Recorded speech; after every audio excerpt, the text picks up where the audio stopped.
Salam jumpa kembali di channel Inspirasi Investasi, karena investasi perlu inspirasi. Nah, kali ini saya akan membahas tentang bagaimana kita membangun atau mendesain sebuah portofolio yang baik di dalam berinvestasi. Ini video keempat di channel ini.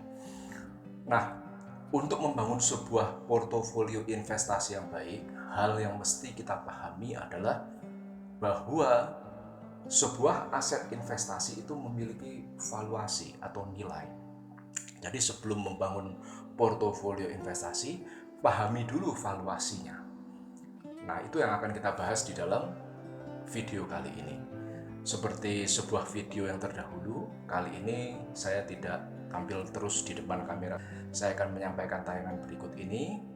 Semoga dengan tayangan ini teman-teman bisa lebih memahami apa yang saya sampaikan.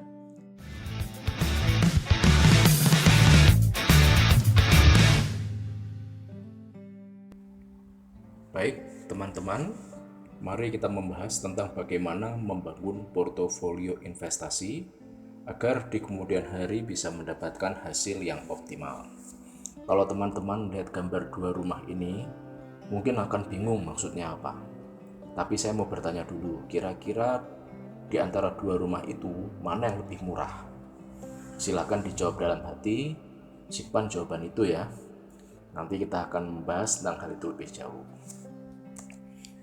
Ketika seseorang memutuskan untuk terjun di dunia investasi, hal yang paling penting untuk ditanyakannya adalah, amankah uangnya diletakkan di suatu aset investasi? Nah, kita dapat memastikan kalau uang kita itu aman manakala kita mengetahui dengan baik di mana uang itu diletakkan. Pak Lo Keng Hong dalam sebuah video YouTube pernah berkata, "Belilah sesuatu yang Anda kenali, jangan beli kucing dalam karung." Ya, oleh karena itu, kalau kita mau mengetahui sesuatu yang kita beli, kita perlu belajar, kita perlu menyelidiki, mencari tahu, juga memahami apa yang kita beli. Boleh sih teman-teman tidak belajar kalau Anda misalnya mempercayakan uang untuk dikelola seorang manajer investasi. Tapi saya asumsikan teman-teman yang menonton video ini semuanya suka belajar. Baik, kita lanjutkan. Nah, kalau kita tidak mengetahui, kita itu akan mudah takut dan khawatir. Ketakutan dan kekhawatiran itu muncul karena ketidaktahuan. Pertanyaannya, kalau mau berinvestasi, hal-hal apa saja yang perlu diketahui? Ada seorang manajer investasi legendaris bernama Peter Lynch yang pernah berkata, "Jika Anda ingin berencana berinvestasi di sebuah perusahaan, Anda mestinya dapat menjelaskan dengan bahasa sederhana kepada anak kelas 5 SD sehingga mereka bisa memahaminya." Jadi, mengapa Anda membeli suatu perusahaan? Bahasakan itu dengan sederhana. Tujuannya apa? Ya kan? Yang Anda harapkan apa? Gitu ya. Itu yang mesti kita pahami. Kenyataannya, banyak orang yang tidak mengerti mengapa mereka berinvestasi. Taunya cuma harga saham bisa naik turun. Kalau naik profit, kalau turun bisa rugi. Padahal saham bukan sekedar angka-angka, tapi di balik suatu saham ada suatu usaha atau proyek tertentu. Itulah yang perlu kita pelajari. Nah, untuk membangun portofolio investasi yang baik, ada dua hal yang harus kita perhatikan. Yang pertama, yang tadi saya sampaikan sedikit di pengantar, yaitu mengetahui valuasi suatu saham. Yang kedua, kita membeli saham dengan porsi yang seimbang. Nah, ini dua hal yang kita bahas. Yang pertama, valuasi saham.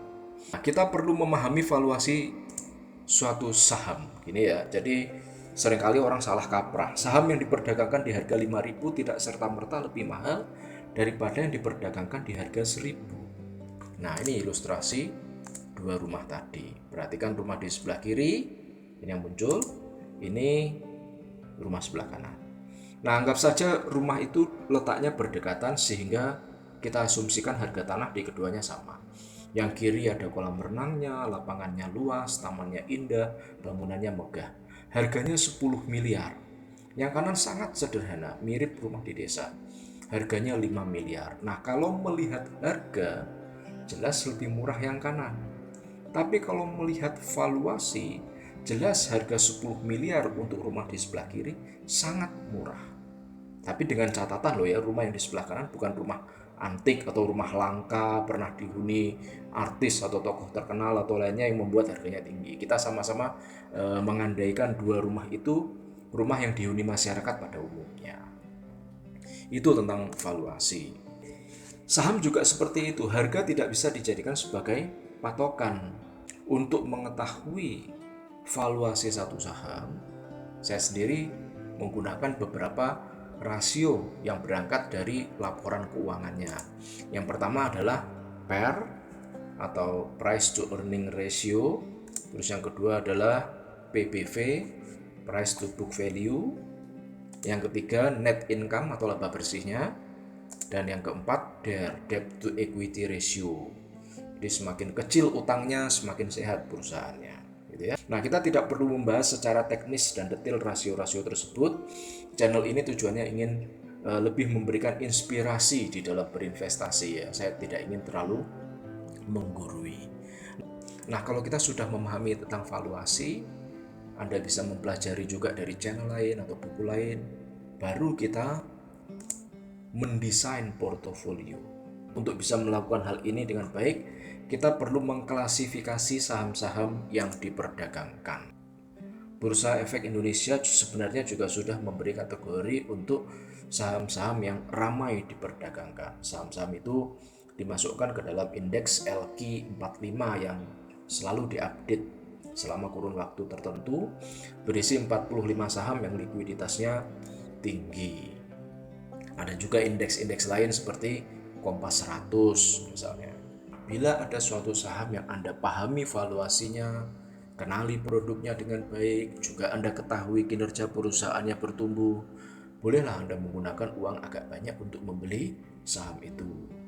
Hindari menggunakan banyak uang untuk saham-saham yang terlalu fluktuatif, yang harganya naik turun seperti roller coaster, yang biasanya juga disebut saham gorengan, gitu ya.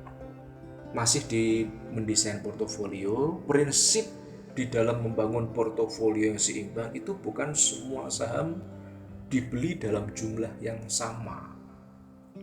Agar portofolio kita seimbang, saham dengan kapitalisasi market yang besar, yang biasanya merupakan saham dari perusahaan-perusahaan kredibel atau biasa disebut juga dengan blue chip, perlu lebih dominan. Mengapa demikian? Karena ketika market merah atau IHSG minus, biasanya saham-saham dengan kapitalisasi pasar besar atau saham blue chip itu tidak turun terlalu dalam. Sebaliknya, kalau portofolio kita itu dominan berisi saham-saham yang kapitalisasinya kecil, yang sangat fluktuatif, bahkan saham-saham yang disebut gorengan, wah, kita akan senang kalau harganya naik tinggi. Dan saham-saham seperti itu kalau naik tinggi cenderung naik tak terkendali gitu ya, tapi kalau turun jatuhnya pun bisa parah sekali. Jadi saham-saham blue chip itu pengaman di dalam portofolio kita, dan kalau kita sudah tahu itu aman, porsinya harus lebih besar gitu ya. Nah, itulah yang saya bagikan hari ini. Saya ulangi kesimpulannya. Yang pertama, pelajari dengan baik valuasi suatu saham, bukan hanya sekedar melihat harganya. Harga tidak mencerminkan nilai. Kedua, desain portofolio investasi yang sehat dengan lebih memprioritaskan pembelian pada saham-saham dari perusahaan yang kinerjanya terbukti bagus. Saham dari perusahaan-perusahaan yang bagus tidak jarang naiknya lambat, tapi memegang saham-saham itu membuat hati lebih tenang. Demikian pembahasan untuk kali ini. Terima kasih. Nah, itu tadi yang sudah kita bahas tentang valuasi dan tentang desain portofolio. Nah, untuk mempelajari suatu valuasi saham, seorang investor itu perlu banyak membaca, banyak meriset ya. Saya sampai sekarang pun masih meriset dan membaca. Misalnya ada berita muncul, oh laba bersih sebuah perusahaan sekian gitu ya. Lalu laporan keuangannya saya unduh, saya download dari situs Bursa Efek Indonesia. saya bandingkan, oh laba bersihnya memang sesuai yang disebutkan oleh berita itu. Itu salah satu contoh riset yang dilakukan oleh seorang investor. Itu kelihatannya melelahkan, tapi kalau Anda memang punya passion di sana, hal itu semakin lama akan semakin menarik. Dan di dalam investasi, kita itu tidak perlu disetujui oleh semua orang. Setiap orang itu bisa memiliki pandangan yang berbeda tentang portofolio investasinya. Sama seperti Warren Buffett yang pernah mengatakan bahwa Anda itu benar bukan karena orang lain menyetujui Anda, tapi argumen Anda benar dan faktanya itu benar gitu. Nah, jadi investasi itu seni, bukan suatu ilmu pasti. Membangun portofolio investasi pun merupakan suatu seni gitu ya. Nah, itu pembahasan kali ini. Semoga bisa memberikan inspirasi. Kalau Anda menyukai video ini, bisa di like. Kalau Anda mau mengikuti perkembangannya, bisa di subscribe. Saya pun juga menerima semua komentar, tanggapan, kritik juga tidak apa-apa. Saya terbuka untuk semua itu. Dan satu lagi mungkin tambahan dari saya, kalau misalnya ada teman-teman yang ingin memberikan suatu topik pembahasan tentang investasi, bisa disampaikan di kolom komentar. Barangkali di pertemuan selanjutnya bisa saya bahas. Demikian yang bisa saya sampaikan kali ini. Terima kasih. Salam.